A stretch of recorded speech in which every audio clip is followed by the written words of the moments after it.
రాజమండ్రిలో మందు తాగిన మత్తులో ఒళ్ళు బలిసి కొట్టుకుంటా ఎదురుగుండా ఉన్న వాహనం మీదన 2 వీలర్ మీద వెళ్తున్నటువంటి మెడుకోని గుద్ది ఆ అమ్మాయి సీరియస్ గా చూసిందని మళ్లీ గుద్ది ఆ అమ్మాయి కింద పడిపోతే పీక మీద నుంచి కారు నడిపించినటువంటి 2 రాక్షసుల్ని అరెస్ట్ చేశారు. వాళ్ళ ఫోటోలు తెలుసా? వాళ్ళని చూసామా? వాళ్ళు ఎవరో, వాళ్ళ బ్యాక్గ్రౌండ్ ఏంటో తెలుసా? వాళ్ళని నడి రోడ్డు మీద నడిపించారా? వాళ్ళని నడిపించుకుని తీసుకెళ్లారా? వాళ్ళని నడిపించి చూపించారా? వాళ్ళని కొట్టారా, తిట్టారా, ప్రజల ముందు దోషులుగా చూపించారా? లేదే. నిశ్శబ్దంగా తీసుకెళ్లి అరెస్ట్ చూపించేశాం, మేమంతా కరెక్ట్. అతనెవరో చింతాడ రవేట, వైఎస్ఆర్ కాంగ్రెస్ పార్టీ ఆముదాల వలసట.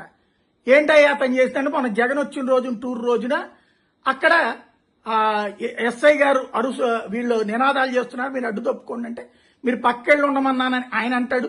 లేదు ఆమెను బెదిరించేశారని వీళ్ళు అంటారు. ఓకే, రైట్, కేసు పెట్టారు. అది పొలిటికల్ కేసు.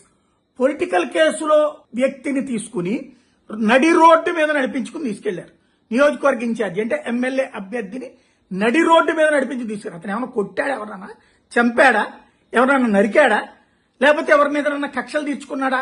జరగనటువంటి కార్యక్రమాన్ని, జరగనటువంటి తీసుకొచ్చి ఏదో పెద్ద బూచులా చూపించి రోజు ఎంతో మందిని కానీ అతన్ని నడిపించుకుని తీసుకెళ్లారు రాజకీయ పరంగా. అదే రాక్షసులైనటువంటి వాళ్ళని సైలెంట్ గా తీసుకెళ్లి చూపెడతారా? ఎక్కడికి తీసుకెళ్తున్నాం మన రాష్ట్రాన్ని? ఏమని సందేశం ఇవ్వదలుచుకున్నాం?